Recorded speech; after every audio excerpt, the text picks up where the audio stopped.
what Phoebe says, so getting the logistics of it down, so really opening communication channels and just getting good ideal numbers and sort of how many pages and stuff like that.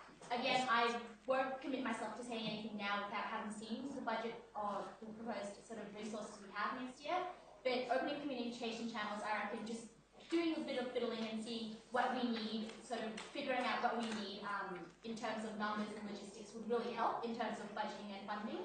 So like you said, you were really onto the online thing, and now that we've trialled it out this year, we can sort of have a vague idea of how is the online thing working and how many people are sort of still relying on hard copy publications. And if we get those numbers down, then it'll be really easy relatively easier for me if I get elected as treasurer to figure out how much money is needed to be put aside for publications and printing. And just by way of experiment, can we get a show of hands if anyone in this room has picked up a hard copy of a LawSoc publication this year? And anyone who's downloaded or read any online publication this year, not including your nominate? Thank you. Okay. You should do that. Chen?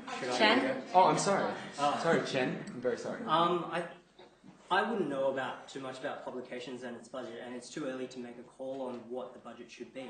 But I think it's a great initiative of the Law Society to move towards different avenues of technology, because I do see a lot of wastage in publications. I'm sure a lot of people work really hard on it, but I think it's more the marketing aspect of the Law Society, of these publications, that provide some problems.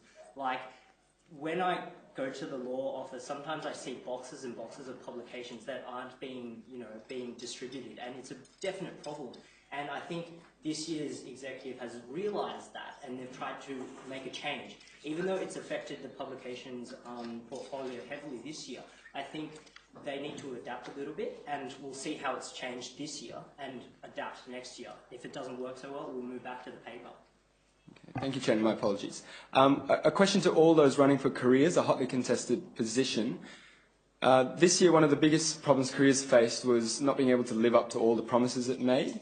How will you balance your commitments with whether you're applying for summer clerkship, studying, and dealing with the heavy workload that comes with careers that starts very early in the term, before you're even officially moved on? Maybe we'll start with Ashvini and move along.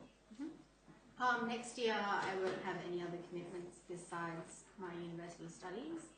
I will be applying for clerkships towards the end of the year, but as I understand, this is sponsorship interviews, putting together prospectus occurs in the summer holidays, during which time I'm willing to dedicate all my time to the careers portfolio, so it won't be an issue for me. And Ash has already answered this, but if you could also include in your answer whether you'll be away in December-January period when sponsorship is sought, and how you intend to deal with that if you will be. Is that right that you've dealt with that? Yeah, I would be away. I would be working. I'll be doing careers all summer. Okay.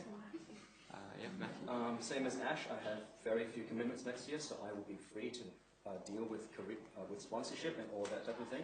I will not be going away during the December-January period for any more than a week. Also, I think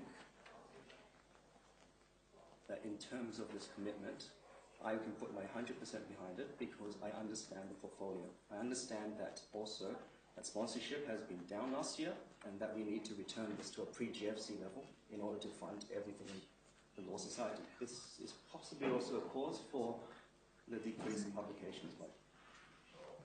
Okay, and next year I've got minimal commitments, so I'll be able to dedicate my time fully to the careers portfolio. I am away for 1 week in January, but there is email, and so I can contact people via that. And I have experience in managing large projects as Director of External Competitions for the UN Society, so I've got very good time management skills and can bring my project management skills to the careers portfolio. So, how do you also careers? Yes, I put it as a second preference. Did you want to answer that question? Or? Technically, well, no, I'd like to kind of clarify that I'm focusing exclusively on services, and it was an error to put careers as a second preference, so I apologise for that. Okay, thanks, Phil. Okay. This is a question which has come up from the floor.